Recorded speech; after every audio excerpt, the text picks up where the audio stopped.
Welcome back to our quest to build a real-life Madox power armor. Last time we went over the basics of our power armor and prototyped a power armor foot. So the next step is the legs.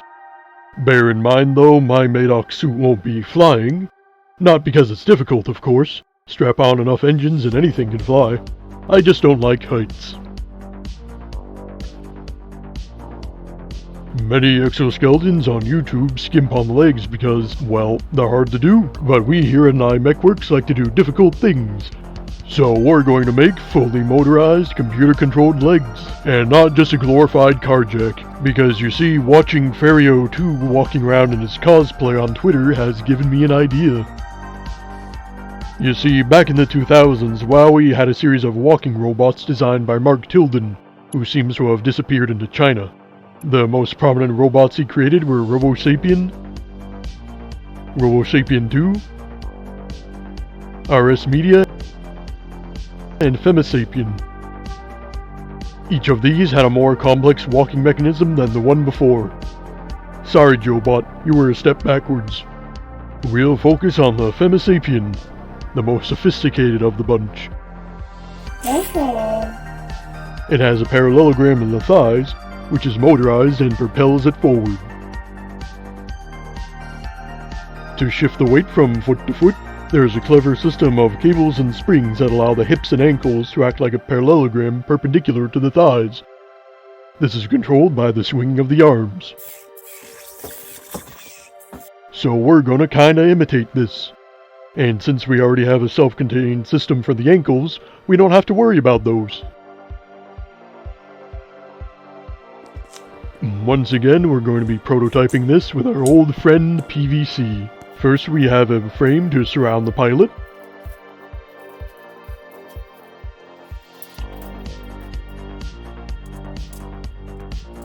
We'll attach the first motor and linkages so we'll be able to shift the weight from foot to foot.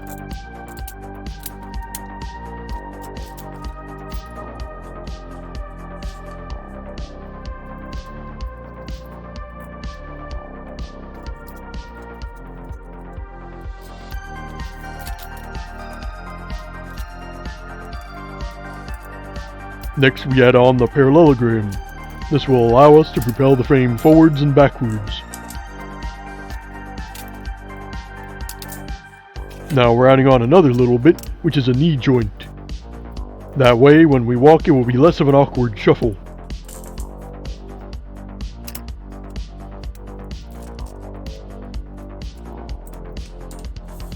And now we'll just put a temporary foot binding on the bottom.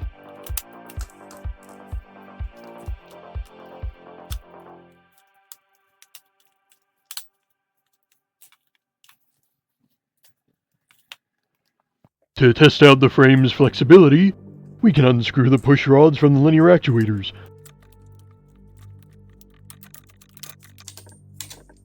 Allowing us to freely move the joint.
As we walk around, you're probably starting to wonder how these motors are going to be controlled.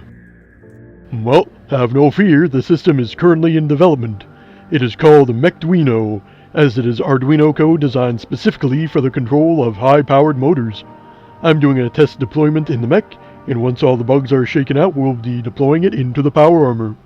I'll be creating a separate video on how to use Mechduino to control 2,000-pound motors.